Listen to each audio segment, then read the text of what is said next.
Hello, Jeando. Hi, Kevin. FM Alexander's third book is called The Use of the Self, and we're not really sure if people have a proper understanding of what this phrase actually means. So can you talk about how you understand the meaning of the use of the self and how that fits into both Alexander's writings as a whole and your own work? Yes, very often the simplest questions are the most difficult to ask. And I'm certain that nobody dared ask Alexander that question. He wasn't kind of people asking question. In fact, it's been reported. And so the use of the self as as a large meaning, so most people think they have some sort of understanding. It's much more interesting to go and see what it is Alexander is really discussing when he's talking about the use of the self. And so I start this demonstration by taking a small excerpt from that book, The Use of the Self. And the first chapter is really interesting. In the first chapter, Alexander is supposed to explain how he, in fact, constructed the technique for himself.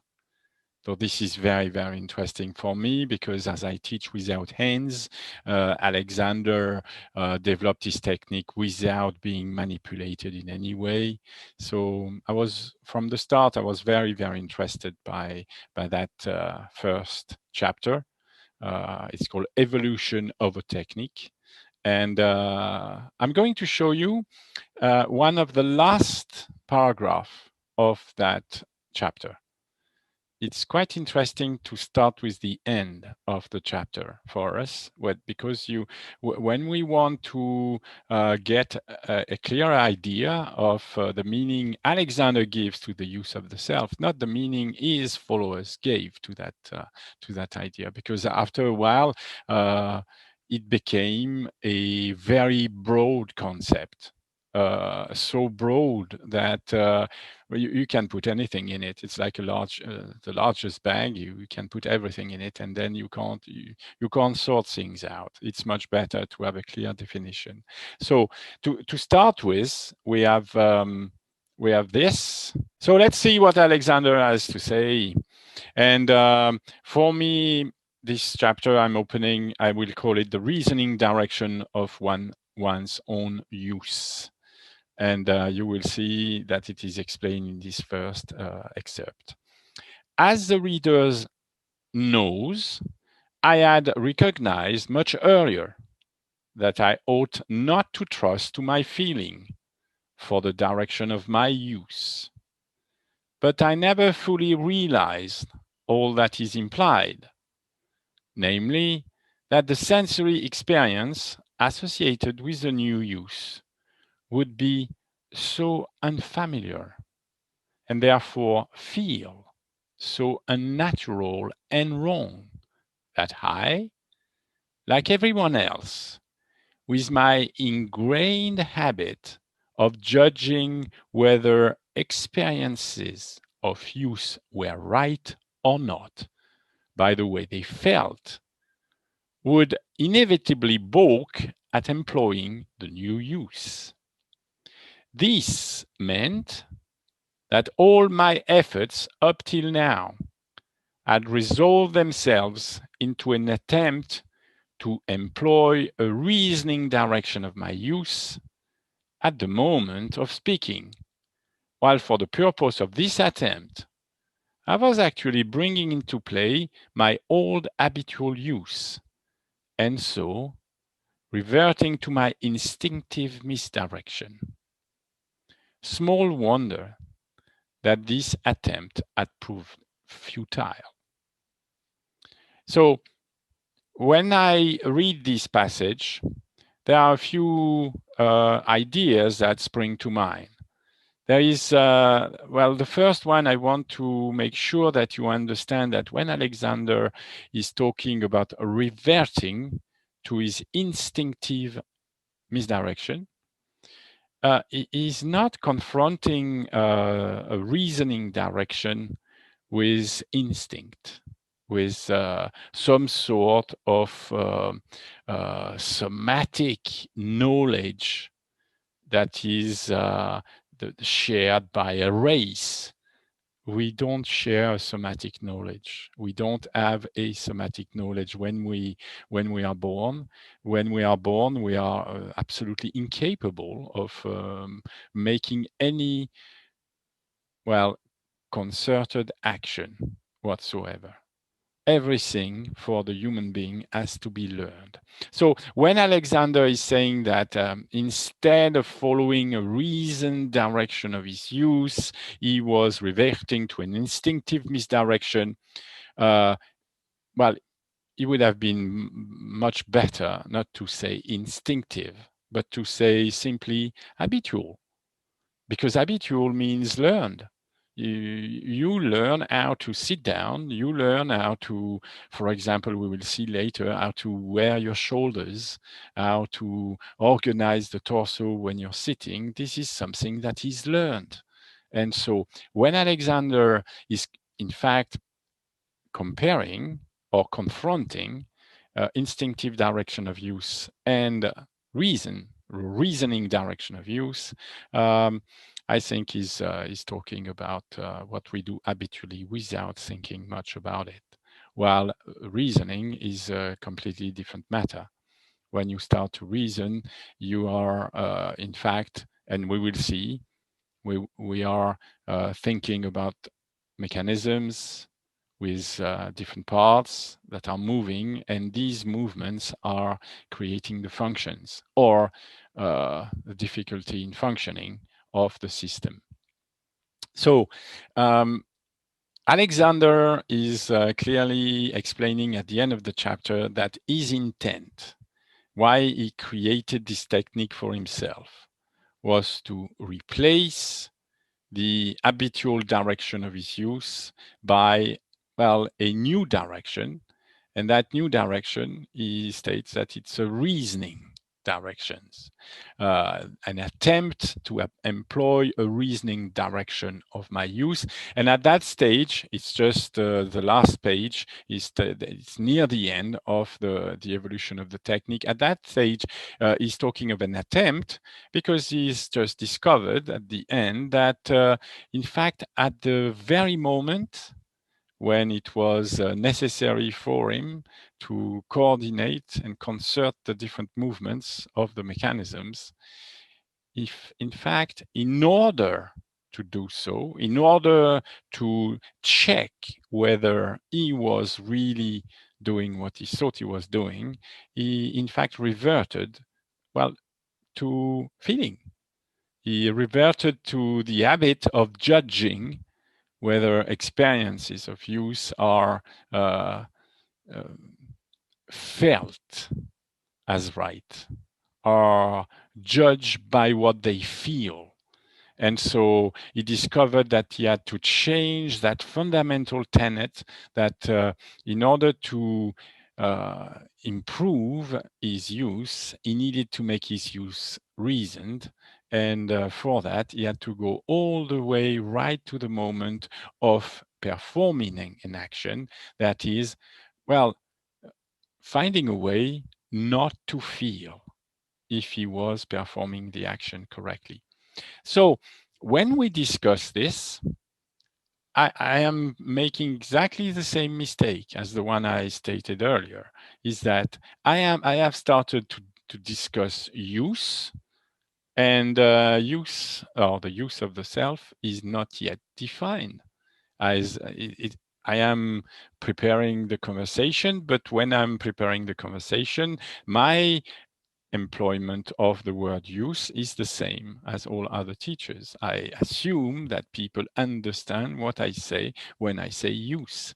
This is exactly not the way I wanted to start, but it's quite interesting to see one falling in the very, very problem that one wants to solve from the start. So if you excuse me, that's it. We have now a question. What is this use? What is meant by the word use? in the sentence direction of my use. And then I will try and explain a second question that I find interesting in this relative to this little paragraph is Alexander used an adjective of present participle. And I want to see what is the implication of talking about employing a reasoning direction. A reasoning direction. Is it the same as a reason direction, or is it different? It's quite an interesting question that one must ask oneself.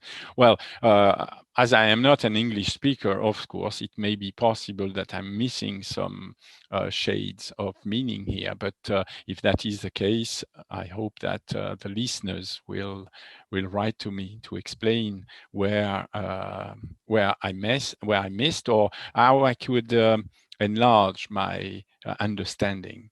So it's not in the use of the self that you will find a definition of the use of the self. It's necessary to expand one's understanding of Alexander thinking in order to understand better what it is about. But still, in the use of the self, in that same book, there is yet this this explanation that we miss for the moment about what we mean by use. And so this will lead me to explain a few things, but first we need to, again, have a look at what Alexander is saying. So here again, it's again in the use of the self, but it's not the first chapter.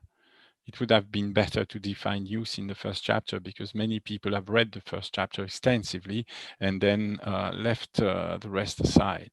But with Alexander, it's always the same. Very often you have to really dig in the book in order to find definitions for anything he presents.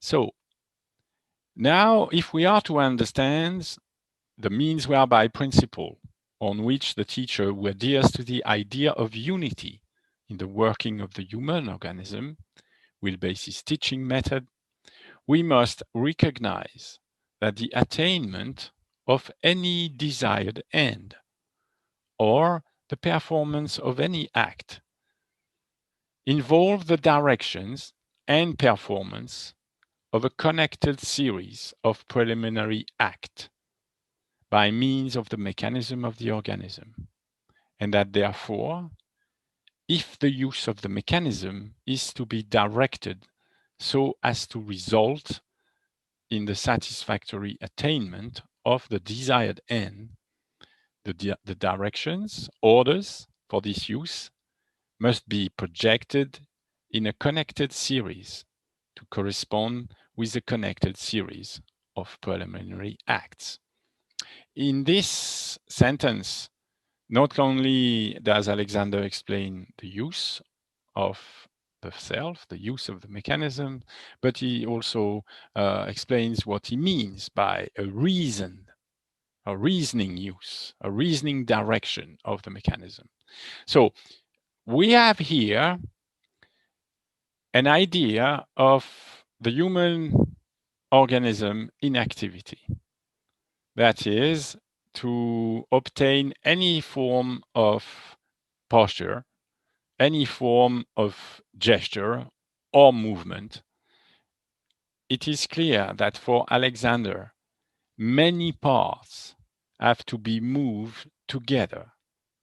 If you see a person that is arching the back, you must understand that this arc has two extremities and a center.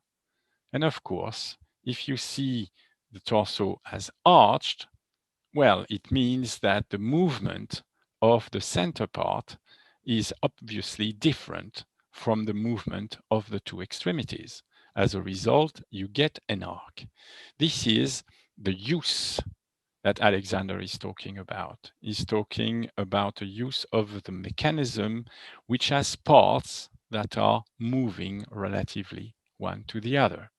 And so when we say the use of the self, of course, there is a component that is not motor, that is, for example, emotional or intellectual. Well, intellectual in the sense that you may decide at one moment to, in fact, make use of reasoning instead of feeling when it's time to direct the movements of the different parts. So when we teach the Alexander technique, we teach apparently the use of the self. No, we teach a reasoning direction of the use of the self. It's this is very, very different. When you start your day as a teacher and you teach a reasoning directions, well, you have to explain at least how the mechanisms are supposed to move, what is possible, what is not, because what is possible is not defined by what you feel. The fundamental idea that Alexander is proposing is that it's possible to use what he calls orders, instructions, as a means to subordinate the movements of the different parts. It's possible to, in fact, invent new movements, and it's possible to test whether these new movements can be concerted together. So there is another thing that is very important in this description, is talking not about the direction of performance of acts, but performance of connected series of acts. This is really technical, but it marks the difference between people that play with the use and people that really try to understand and direct with as Alexander said, with a reasoning direction. We have this knowledge that we have constructed by simply trial and error. We have, of course, learned to stand, learn to walk, learn to sit down, learn to breathe in a certain way, certainly copying people around us. But Alexander is saying that this knowledge must be investigated, that this habitual way of concerting the movement, this the performance of the connected series of preliminary act is very often what he call misdirected activities. So our knowledge is not appropriate. Our knowledge must be refined and it must be changed. That's what the Alexander technique lesson, or the initial Alexander technique lesson at least, are proposing. It's from the start, this idea that we are basing many of our movements upon incorrect conceptions. So when we discuss the use of the self, we are not discussing a funny situation. We are going to have very nice new experiences. We are first of all trying to see if Alexander was correct or not. We want to experiment. We want to have demonstration that this is true, that they are that we in fact perform misdirected activities all day, and that our problems are the results, most of all, of the conception that lead us to repeat these faulty activities even when we have had some lessons. And you know, sometimes you know you're doing something wrong, but you just can't for the moment change it. Well, this is exactly the background and the area where the Alexander technique is going to work. It's going to work upon what in the old days was called will. And so the first tool and the first power is the word. for Alexander, is that we can use the power of words in order to, in fact, control behavior. Well, we are talking about our own behavior, of course. It's not, the idea is not to control the behavior of others. We have already a lot on our plate with ourselves. So the idea is that if you want to control others, the first thing is that you learn to control yourself. So we are back to the square one. How do we start to control ourselves? Well, very simply, for Alexander, he suggests that we need to control our speech, and especially what we call self-speech, covert speech, the speech that we use with yourself. Why is it that we move in the way we do? Why is it that we react in the way we do? This is the area where Alexander is going to be very, very effective. So in this, there is this control, and the control here is presented in a very nice attire. He says the satisfactory attainment of desired end. Because in order to experiment, and in order to, in fact, control that we are not just daydreaming, that we are not just imagining conscious guidance, it's necessary, in fact, to evaluate. And as the use is a connected series of act, well, yes, that is it. We are going to, during the lesson, we are going to evaluate, and this is done by video analysis or motion analysis, if you want.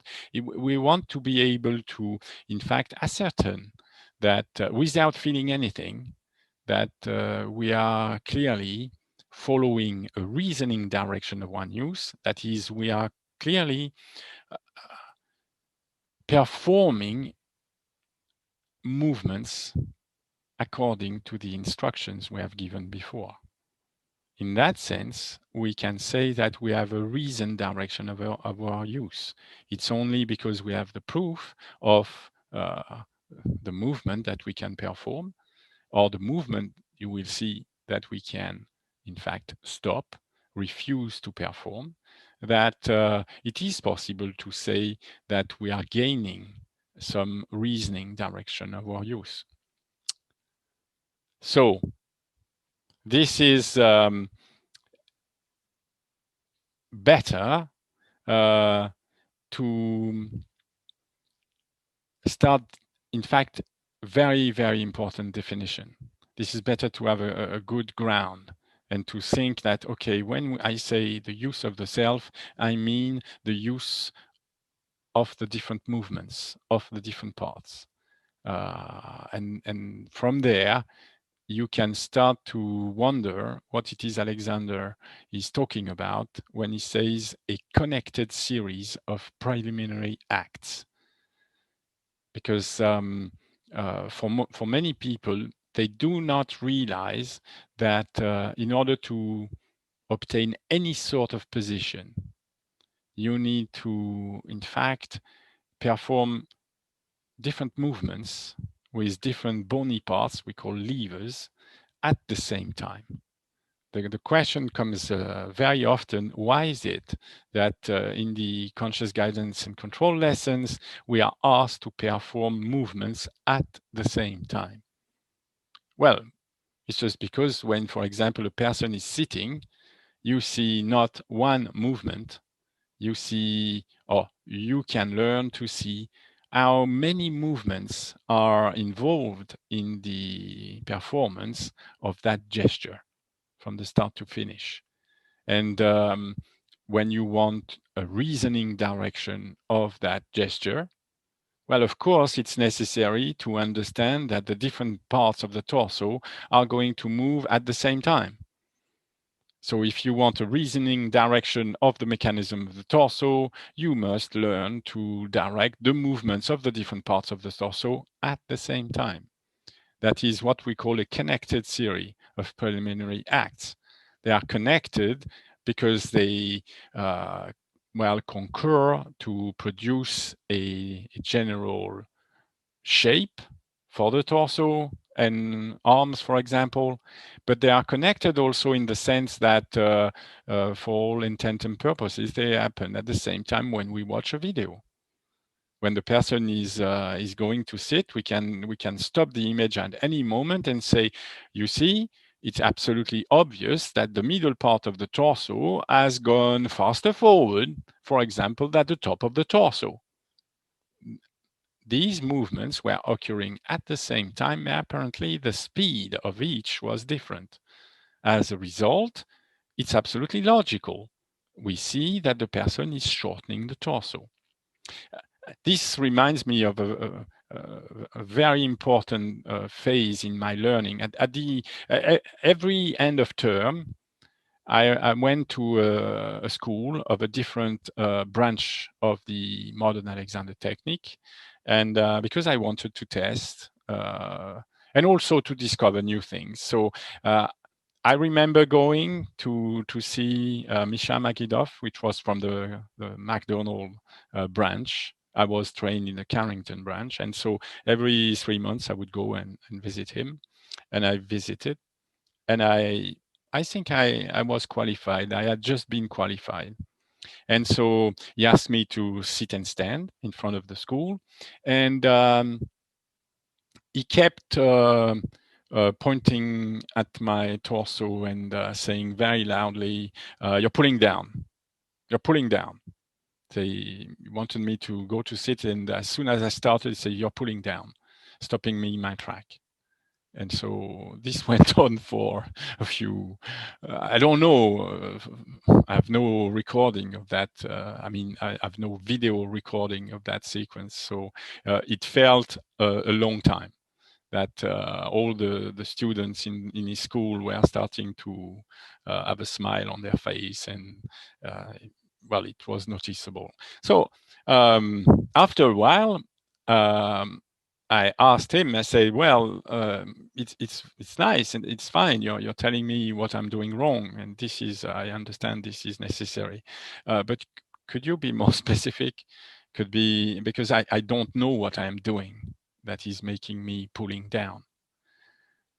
And he completely changed attitude at that moment. He softened and said, "No, it's just continue with your inhibition and direction. It will come. It will come." I was utterly disappointed because he gave me nothing to go on. Would have been much simpler to speak about the speed of the different parts of the mechanism of the torso and to explain to me that, yes, it was obvious I was accelerating the middle part of the torso. Well, of course, it's not the absolute speed, it's the rotational speed, because I was inclining the torso, and it's absolutely clear that the speed of the top of the torso and the middle, the rotational speed of the top of the torso and the middle torso were different. As a result, I was arching my back. This is true. But the way to solve that kind of problem is not to imagine that by inhibiting, which is before going into action, stopping, rehearsing your orders, neck free, head forward and up, back to lengthen and widen, and then going into action will solve the matter, because it was obvious, and he was showing it to everybody, that this technique did not work. So it's very important that when you have this idea, a connected series of preliminary acts, we are discussing technical aspects, technical movements. These movements have a name. They are either translation, they are going linearly, or they are rotations. And if, as many people who have lessons with me know, if we have a rotation, there are things we need to know about it, which is where is the center of rotation? Not only what is the direction or the speed we want to give, because it's very, very possible that in a simple movement like leaning forward, there is a rotation of the rib cage, but it's very possible that that rotation of the rib cage constitute what we call a misdirected activities. So when a person is going to receive an order, because we give instructions or orders, guiding orders, it's very possible that the person will understand the orders as such, but when performing the action, we will see incorrect movements. Then it means that there is something in the preliminary act that is not defined properly. If you want a reasoning direction of the rotation of the rib cage, you must define where the rib cage is supposed to rotate, and you must know whether, when you do rotate the rib cage in leaning forward, for example, whether you apply the correct conception of the rotating center.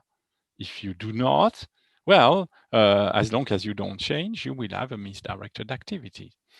And so nowadays, there is another question that comes in, is what do we mean by to project, or what does Alexander, FM Alexander, means when he says to project a connected series of instructions? You remember in his excerpt where he was explaining that any general activity involves the performance of the connected series of preliminary acts.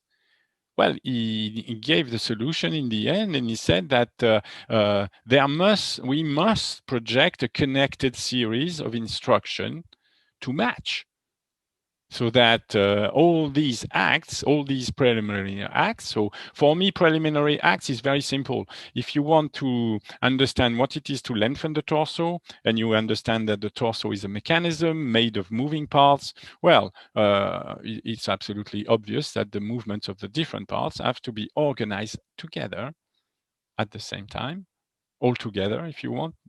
And that's the only solution to get the back to lengthen and widen, if you understand the mechanisms and the different movements which are making that mechanism.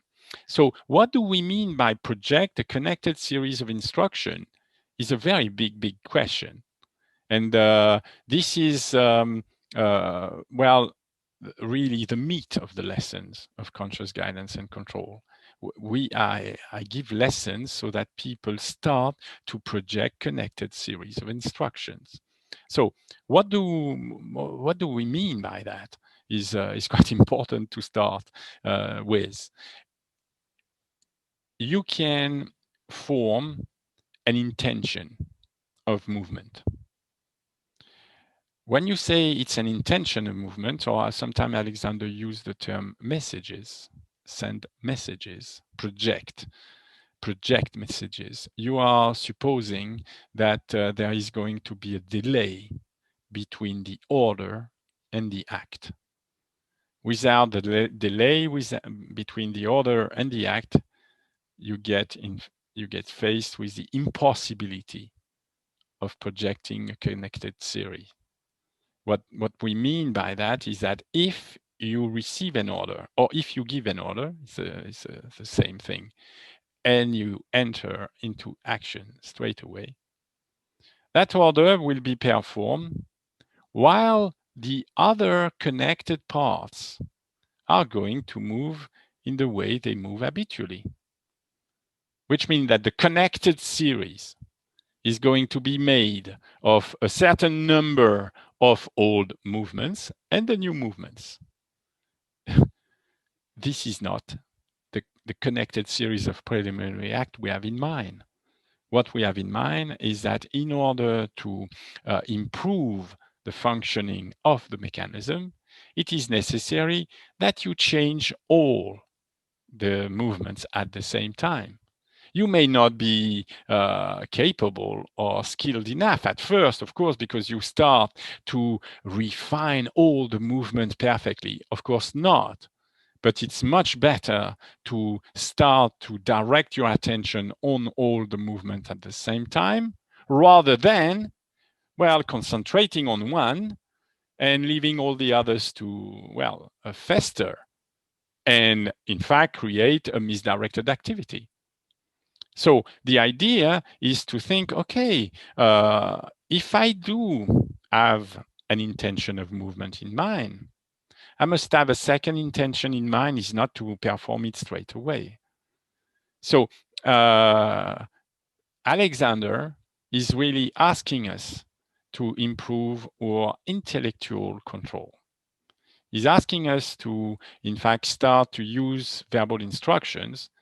At first, not so much to, in fact, change our coordination, but it's to change, or I mean, by coordination without anything with it, I mean motor coordination, how we organize parts in physical activity. No, I think that the first idea is well, an evidence that it is necessary to first organize our intellectual capacity to work with instructions, to be able to hear an instructions and not perform any sort of gesture. And it is not as simple as it sounds. We use cameras for that because, well, at the moment we are teaching online all the time because of the COVID problem. But I started to teach online much earlier than COVID, because I found that it was really interesting to have the pupil in his own home. And the pupil accept immediately, when you are dealing online, that we film ourselves, or we film the pupil, so that the pupil can see how he's reacting to, in fact, this idea of keeping an instruction in mind, or attitude, or intellectual reaction to instructions is really, really interesting. It's as if we are in a civilization where instructions are necessary, instructions are paramount, instructions are everywhere. There are laws, there are rules. What is quite interesting is to just make an experiment and observe how a person is going to respond to an instruction. And the first thing is that we have this belief that we understand instructions. We know how to deal with instructions. Well, you need to take only one lesson to just shatter that dream, is that it's very interesting to learn to work with instructions, to learn to work with these guiding orders that we are talking about. During a lesson, conscious guidance lessons, I continuously throw orders at the person. Not only orders of definite inhibition or orders of definite performance we are going to talk about later, that is how to organize the different parts of the mechanisms. Not only that, no, just to, for example, move one arm to touch this, reach forward and connect with the wall in front of you. Could you please walk and touch the chair with the back of your knees? Simple instructions.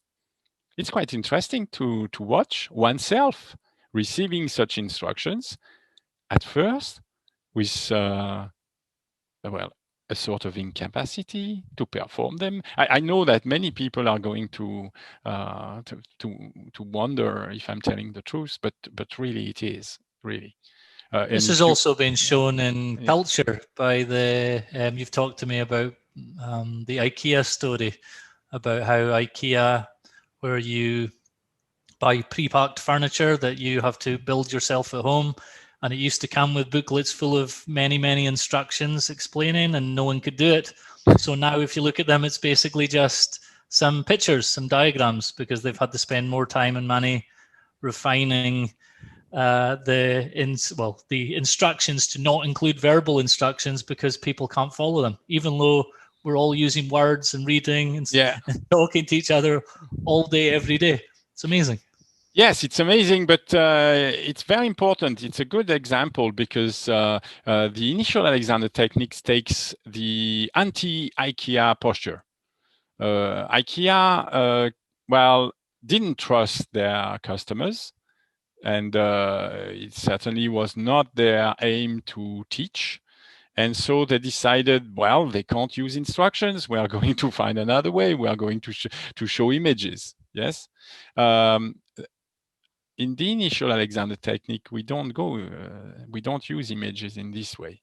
We use images in order to make sure that we start to have a better visual and technical definitions of the word we are using. But instructions are paramount. Instructions are the tool human being can use in order to orientate themselves, in order to direct not only their physical activity, but their intellectual activity and their, if you want, emotional activity. Every sort of activity is under the power of the word. And again, we are not discussing here a separation between the physical and the intellectual, or the physical and the mental. No, the power of the word is above the mental side. We use the power of the word, we use instructions in order to change, first of all, our intellectual behavior. Or if you want another idea, we have a conceptual behavior. We have, when we receive an instruction from somebody, the first thing before entering into action is to try to conceive what the instruction means. Of course, it's obvious, but this conceptual behavior can be developed, can be trained. And I see that with my students, because after some lessons, it's amazing how many instructions at how many, what the speed I can give instructions to people, how many instructions I can give to people in 10 minutes, and to see a pupil, well, just taking them one after the other and getting on with the business. At first, if I was to instruct in that way, a beginner, well, after a minute, we would have to stop because the person would be overwhelmed with what it is he said, what I have to do, which hand did he talk about. The memory has to be developed, the capacity to direct the attention on more than one thing at a time, because of course, the interest with the initial Alexander technique is that the mechanisms have more than one part. And when we say project a connected series of instructions, we are talking about instructions of movements for each one of the different parts. And one may rotate in one direction, the other may rotate in another direction with a completely different center of rotation. The third one can be just resisting, and there is one that should not move. That is what we mean by a connected series of instructions. And there is, of course, there are results that everybody will see, which is the physical activity is going to be totally changed. If you do use and project series of connected instructions, of course, you're going to really, really change the shape of your torso and the relationship between the torso and the arms, for example. But it's not the main change that we are after. The main change is this agility of mind, because with the use of connected series of instruction, the reasoning use of the self, you get an agility of mind that you don't have before. So I wanted to show you some example. So before giving you an example, I want to show that I did not invent any of this. It's all been invented, of course, by FM Alexander, and I'm taking the chance to give you a last excerpt during this talk. Face it with this: I now saw that if I was ever to succeed in making the changes in use I desired. I must subject the processes directing my use to a new experience. The experience, that is, of being dominated by reasoning instead of by feeling, particularly at the critical moment when the giving of directions merged into doing for the gaining of the end I had decided upon. This meant that I must be prepared to carry on with any procedure I had reasoned out as best for my purpose, even though that procedure might feel wrong. In other words, my trust in my reasoning processes to bring me safely to my end must be a genuine trust, not a half trust needing the assurance of feeling right as well. This is quite interesting. It's absolutely obvious that Alexander is anti-somatic, is anti, all these embodied ideas that people have now, that people are not enough embodied, that have to learn to embody, they have to learn to feel, they have, well, in the use of the self, it's absolutely obvious. This is not the young Alexander, by the way. This is 1932. It's already the middle-aged Alexander. And he's clearly explaining that we want the activity of the mechanisms to be dominated by reasoning. I know that many people are going to object to that way of talking because they think that it's like the superiority of the intellectual over the physical. Well, the problem with that is that it doesn't match Alexander's conception, because Alexander makes no difference between the intellectual and the physical. He says that if you see a person organizing the movements of the different parts, well, you see also the person's conception about the organization of these different parts. There is no real difference between the two. So if you start making sure that you can direct the use of the self with connected instructions, there is no loss of nature. There is no loss of personality. There is no loss of emotional capacity. There can't be. It's just that you're sitting in a different way. I wanted to mention this before we get on to watch a few examples. So here is an example at last. I know that people like examples. So I have taken two teachers of the Alexander technique, one that is having lesson, the other not. Okay. And there are images I found on the internet, of course. And so it's absolutely obvious that you can, in fact, use the shoulders. You can wear the shoulders any way you like. What is more interesting is to wear the shoulders and wear the torso, which when you start to imagine wearing the shoulders and wearing your torso, you're into connected guiding orders, connected activities, because it's not only the shoulders, it's not only the torso, it's the movement of both. So one of these two women is a student of mine, of course, and I am certain, because this picture is from a lesson she was having with me, and I'm certain that this person is using connected instructions. And the connected instructions are relative to the rotation of the rib cage, and relative to the, in fact, rotation of the upper part of the arm relatively to the rib cage. She's widening the upper part of the arms in such a way that the elbows can be said to be directed slightly forward and downward.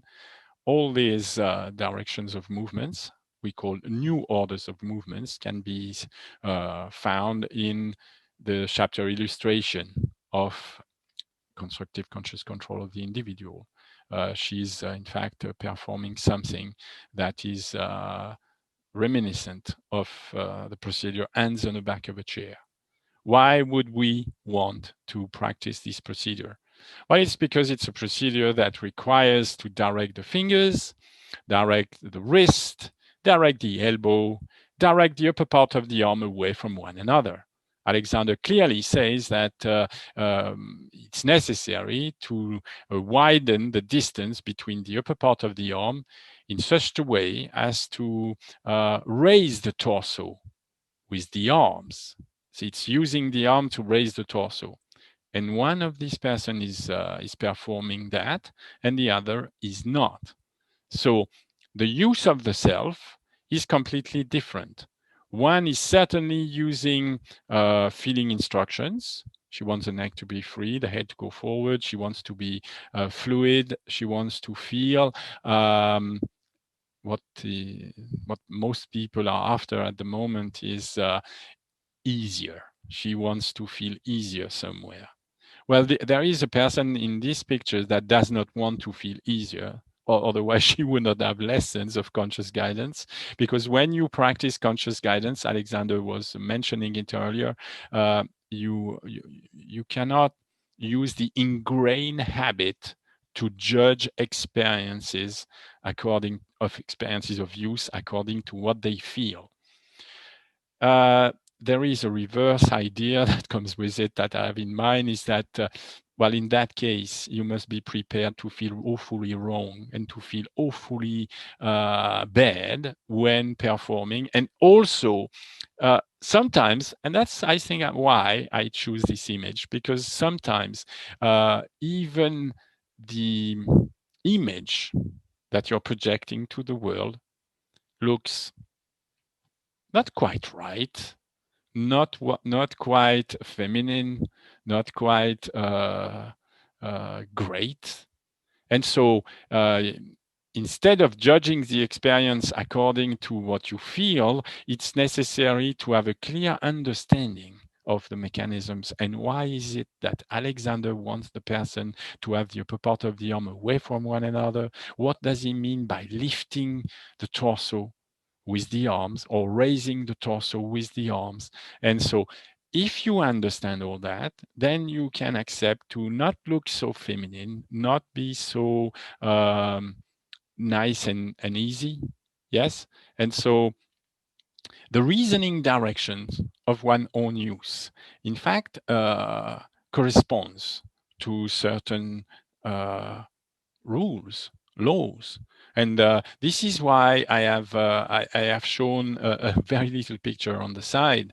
I don't know if you can see it. It's FM Alexander is working with a gentleman. It is absolutely obvious that he's using his hand in order to direct the shoulders of the student, and the shape that is the result of his manipulation as a very, very clear indication for us that there is a direction for the mechanism of the torso and a direction for the mechanism at the same time, in order for the head to look so far away from the side of the shoulder.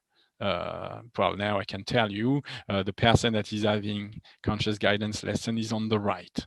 Yes, there is a clear indication that the upper part of the arm are set lower than the top of the sternum bone, so that the torso is raised while the upper part of the arm are widened. It's exactly the purpose of hands on the back of a chair. Well, concerning the connection between the mechanism and of the arm and the mechanism of the torso. And that is very close to what Alexander is performing with his hands to the pupil. The difference is that I have followed Alexander instructions, and this person has never had my hands on her. All she's reasoned out, all the change in conception that she has been made without being touched any time. I never placed my hands on that person. It was always through, in fact, conversation and observation of the consequences of using concerted or connected instructions on her own self, which means that she was directing herself. Of course, the person on the left has never done anything like this. She has always been manipulated by touch teacher, by greater teacher that have organized her and expecting her to understand instructions because of the effect they were performing according to what she felt. So it's completely different. That's it. That's my view on the use of the self. Okay, brilliant. So there's a phrase in the preface to the new edition, the 1941 edition, that I think might have contributed. It's spoken a lot of in the Alexander technique world, and I think it might have contributed to the misunderstanding of forgetting the difference between a reasoned use and feeling use. And it's when he says, knowledge concerned with sensory experience cannot be conveyed by the written or spoken word, so that it means to the recipient what it means to the person who is trying to convey it. And I think some people have taken this to mean that there's something you need to feel, but we can't feel what the other person feels, but at some point you'll just get it. So can you talk about how that is different from what we're doing here? Well, I can certainly, but in the next hour, we have done 60 minutes now. Okay, no, okay, I'm sorry. no worries. Yes, I think it's very interesting. Yes, and I think Alexander is right, but our understanding of what he says may be completely reversed. I will discuss this problem in our next interview, if you don't mind. Okay, excellent. Okay, thank you, Jeando. For everyone watching the video, you'll get a link to Jeando's website underneath where you can book a lesson with him, and we will see everybody again in the next video. So thanks, Jeando. Thanks, Kevin. Bye. Bye-bye.